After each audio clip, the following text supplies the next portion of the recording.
Hi people. As you probably noticed, I've been long talking about the need for the integration of neurosecurity framework into the national biodefense strategy as well as other policies. It's because of the threat that hasn't received that deserved attention under the guise of secrecy. It's because it has been embedded in the system, and to be more specific, I'll talk about the secret governmental programs and the concept of unacknowledged special access programs, also referred to as black programs, and how they actually define our today's reality. This concept has long been associated with deeply classified government and military initiatives.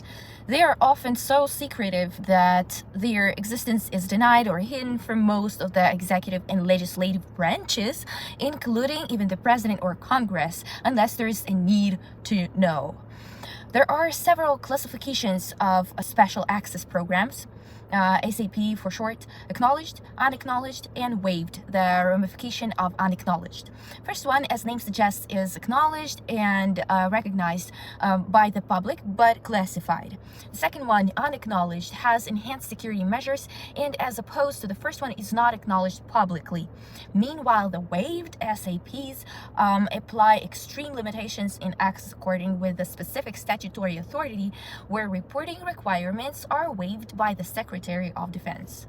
If waived or unacknowledged special access programs are those with minimal oversight, not even disclosed to the congressional defense committees if not absolutely necessary, then if targeted, high-ranked officials like Tulsi Gabbard, for example, wouldn't be fully acknowledged of the situation. I know many requests for information concerning the Havana Syndrome civilian cases under the FOIA Act were declined for the reasons of national security. According to Tulsi Gabbard's interview on Fox News, she thought she was targeted by the TSA, which is in fact just a part of a much bigger operational environment.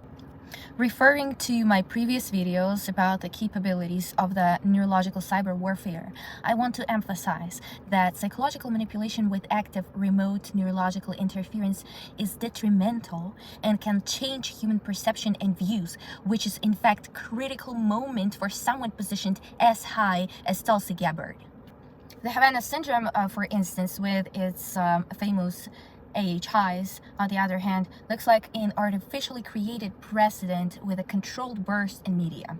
And I will explain why. The actual capabilities of the technology, in fact, allow for the covert execution with higher effectiveness than what's being described. As an example, strokes could be simulated, or a common tactic is also mimicking one's medical issue, which is extremely convenient for such an execution. Technically, there is no need to create new symptoms if the attack can be masked under the symptoms that already exist in person. In other words, old symptoms could resurface again in a more severe form, and no one would even try to prove a theory of a deliberate attack due to the plausible deniability, which is also extremely common in civilian cases. Such situation could be refuted as stress at work, for example, or literally anything else. But instead, this was not only done in a clement manner, but allowed to slide in the media. It's extremely atypical, at least for that time period. The initiation of Havana Act, promoted by some members of the Senate Intelligence Committee, then followed in 2021. And still, I can't get over the fact that it could have been done covertly without acutely determinable symptoms of the electromagnetic exposure.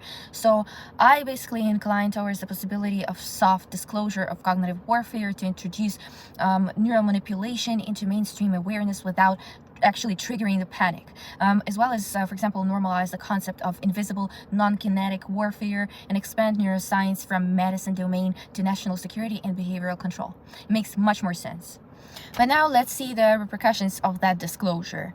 Look how it helped Trump's presidential campaign. The majority of the general public might have not noticed these movements, but thanks to the statements about him supposedly planning to dismantle the deep state. It is my plan to dismantle the deep state and reclaim our democracy from Washington corruption. Trump won thousands of votes across the country. However, after the new administration took over the White House, what do we see? Trump acting like he's about to dismantle the US government to reveal the deep state, like it's going to happen any moment, while finding himself just destabilizing the US economy, allowing the adversaries to take advantage of the situation.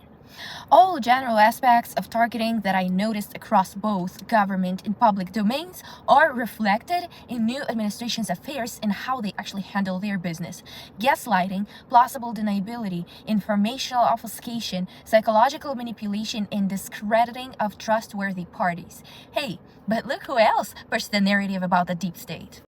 The whispers have been coming from across the ocean since the time of the first Trump's presidency till these days. So do you think that's a coincidence? They almost got me in the first part, though, I'm not gonna lie. Supposedly, if Trump himself, as well as his team, know about covert targeting of the American population and are in one or the other way targeted themselves, referring to the deep state, they will finally help to address this issue. But they did exactly the opposite when they finally took their new positions. I don't think it was their ultimate goal, but theoretically, if anyone would ever want to take down the government, this is how it would look like.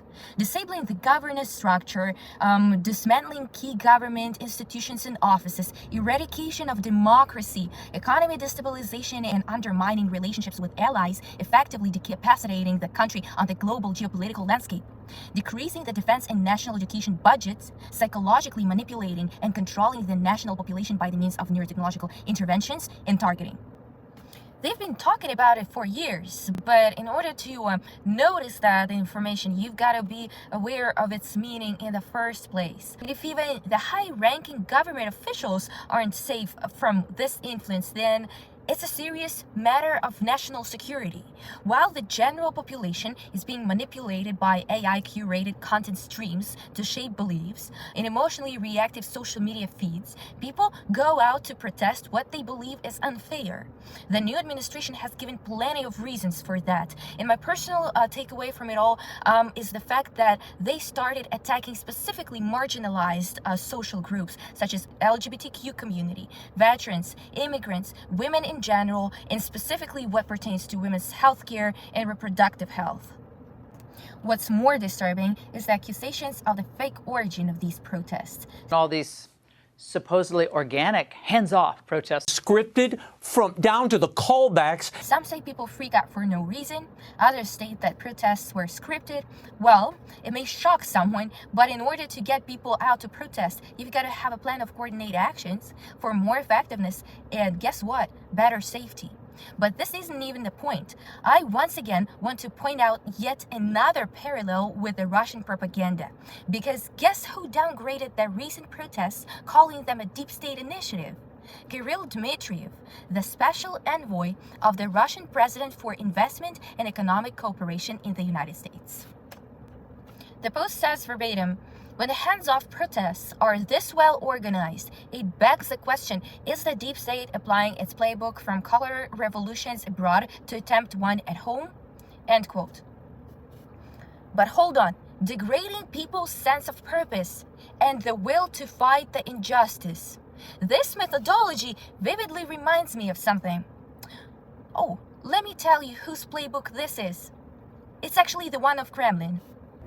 Now let me circle back to the waived unacknowledged special access programs.